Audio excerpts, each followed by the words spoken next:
Di negari Abai, Sumatera Barat, beberapa keluarga pernah kehilangan bayi di malam hari. Di mana di saat itu semua ilmu pengetahuan medis belum semaju sekarang. Di saat ibu-ibu muda mulai akan melahirkan, keluarga akan menemaninya di malam hari dan dukun beranak akan siap siaga untuk sesuatu yang buruk akan terjadi. Dan konon katanya satu kalimat pernah menangkal bala itu. Iko anak, iko cucu, tolong jangan digaduh. Apakah itu mantra atau hanya sekedar cerita? Palasi. Ada sebuah cerita kejadian nyata di daerah Abai, Kabupaten Solok Selatan, Sumatera Barat. Kami menyusunnya agar bisa dibagikan kepada pendengar tapak tilas semuanya. Di negari Abai ada sebuah rumah yang sejak beberapa bulan lalu dipenuhi duka. Keluarga muda itu kehilangan dua bayi dalam rentang waktu yang sangat singkat. Tetangga berbicara pelan di warung, anak-anak dijaga lebih ketat, dan malam di rumah itu terasa lebih tebal seperti kain basah. Orang-orang yang tahu detailnya menyebut pola yang sama, tangisan yang berubah menjadi napas yang tersenggal, demam tinggi yang tak kunjung reda, lalu tanda cekungan kecil di ubun-ubun ketika pagi datang. Pada malam yang kemudian dikenal sebagai malam terakhir sebelum perubahan, keluarga itu mengundang beberapa nenek mama, alim ulama, tetua nagari. Ruang tamu dibiarkan gelap dengan satu lampu minyak yang menyala lemah. Kemudian para tetua datang membawa kitab kecil, beberapa jimat dan benda pusaka yang diberi minyak. Ia memintakan jendela ditutup rapat, pintu dikunci, semua celah ditutup dengan kain. Warga berkumpul di serambi menunggu di bawah hujan bintang yang dingin. Doa dan lantunan mengisi udara, suara-suara tua dan muda berpadu, bergilir memanggil pelindungan. Seorang perempuan tua menempelkan jimat berisi potongan ayat dan bawang putih di pinggang bayi itu. Seorang lelaki memegang kain hitam yang diikat erat. Semuanya mengharapkan keberhasilan ritual sederhana itu. Di luar rumah, beberapa tetangga mengaku melihat sesuatu, bayangan kecil yang melintas di atas genting, sebuah bentuk bulat yang melayang pelan seperti kepala yang mencari celah. Ketika kepala yang dikabarkan itu melintas, suasana menjadi tegak, suara doa dipercepat, napas ikut tertahan. Beberapa saksi dari perkarangan melihat bentuk itu menoleh, seolah mencari sumber kehidupan. Kepala itu bergerak tanpa suara, merayap di antara genting, mendekat ke arah kamar si bayi. Di dalam rumah, tetua ritual mengambil posisi di samping ranjang dan memanjatkan kalimat tertentu untuk mengepung bayi dengan nama dan hubungan keluarga. Kemudian seorang tetua yang paling tua berdiri, wajahnya keriput, suaranya berat, namun setiap kata yang diucapkannya tajam. Ia berteriak satu frasa dalam bahasa Minang, "Iko anak, iko cucu." Kalimat itu dilepaskan bukan sekadar untuk menegaskan bahwa bayi adalah milik keluarga, melainkan sebagai klaim kekerabatan yang memaksa makhluk luar untuk mengenali batas sosial. Sejenak udara seakan membeku. Menurut beberapa saksi, kepala yang melayang itu tiba-tiba berhenti, bentuknya menoleh ke arah suara, berputar pelan, lalu mundur. Ada yang melihatnya seperti ditarik angin, ada yang mengatakan ia lenyap melalui celah genting, sunyi, turun segera setelahnya. Tangisan berubah menjadi isak kecil, napas kembali normal dan jimat tetap tergantung di dekat bayi. Keesokan harinya tetangga menyebarkan cerita itu, bahwa kata yang diucapkan tetua menghentikan hal terburuk. Beberapa percaya ritual telah memaksa makhluk itu mundur. Yang lain tetap ragu, menunjukkan pada perawatan medis yang diberikan semalam Namun bagi keluarga yang kehilangan semuanya, malam itu memberi jeda yang amat berharga. Bayi masih hidup sampai pagi, dan orang-orang merasa ada pelindung yang hadir lewat ucapan kolektif mereka. Itulah awal yang diceritakan di Nagari, bukan bukti ilmiah, melainkan pengalaman kolektif yang berubah menjadi narasi, jimat, doa, dan kata-kata menjadi alat menghadapi ketidakpastian. Namun berbagai cerita mulai berkembang. Katanya malam itu bukan sekedar gelap. Udara terasa pekat, seperti ada lapisan antara dunia dan langit. Bau tanah basah bercampur aroma anyir yang sulit dijelaskan. Bukan bau hewan, bukan bau pembusukan, melainkan bau yang membuat bulu roma meremang. Lampu minyak berkedip seperti ada tangan yang menyentaknya dari jauh. Suara jangkrik mendadak teredam, seolah malam menahan napasnya sendiri. Di dalam rumah, suara doa berubah menjadi tangis yang tertahan. Saat tetua membacakan ayat-ayat, ada getaran di udara yang membuat rambut halus di lengan berdiri. Kata demi kata yang dilantunkan terasa menancap, bukan hanya di telinga, tetapi di dalam tubuh. Beberapa orang merasakan ada sentuhan dingin di belakang leher mereka, meskipun tidak ada yang menyentuh. Di balik pintu ada bisik-bisik tak beratur seperti bahasa yang hampir dikenali namun tercekat. Saksi menggambarkan kepala itu bukan sekedar objek mati. Wajahnya bermuka gundul, mata hampa seperti cermin kotor yang menolak memantulkan cahaya.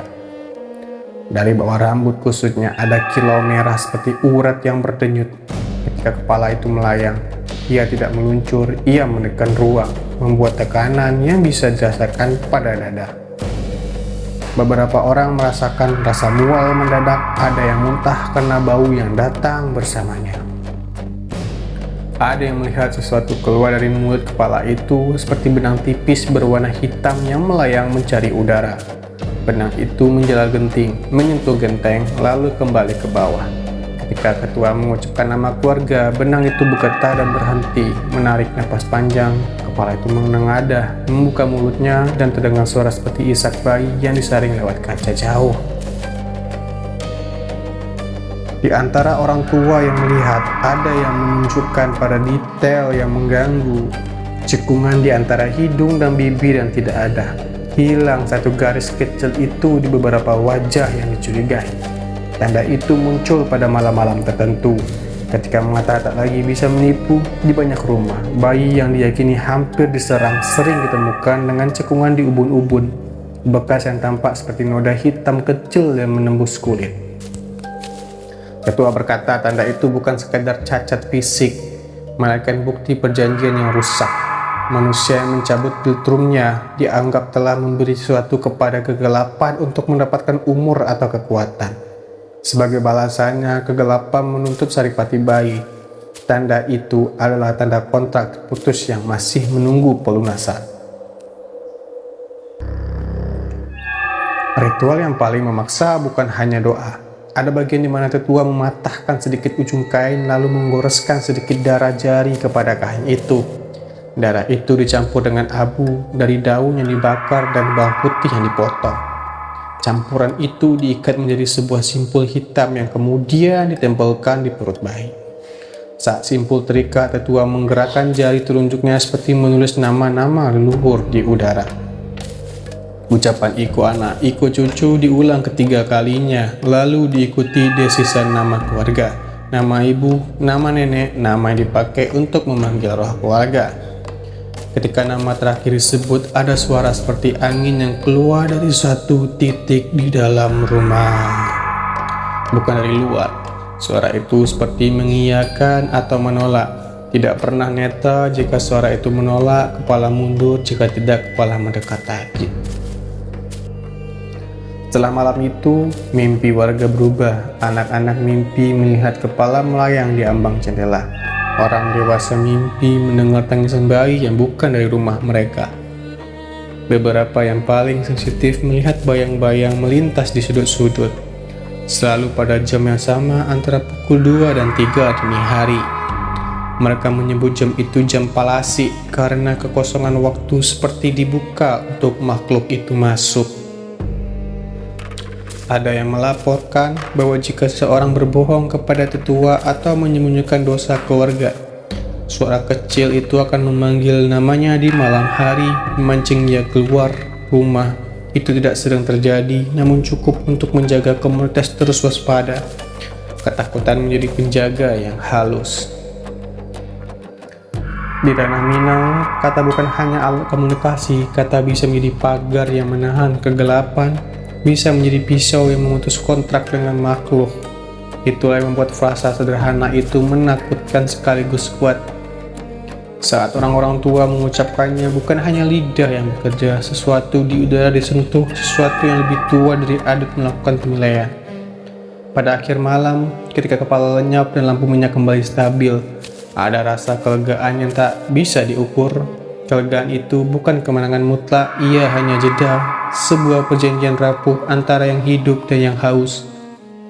Jika perjanjian itu dilanggar, Nagari tahu bagaimana membalas. Mereka akan mengulang ritual, memperkuat simpul, dan mengucapkan nama lagi sampai malam menjadi tenang.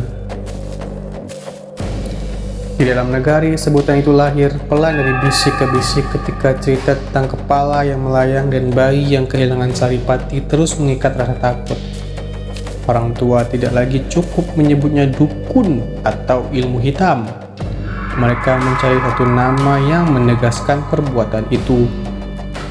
Nama yang muncul dan kemudian melekat adalah palasi.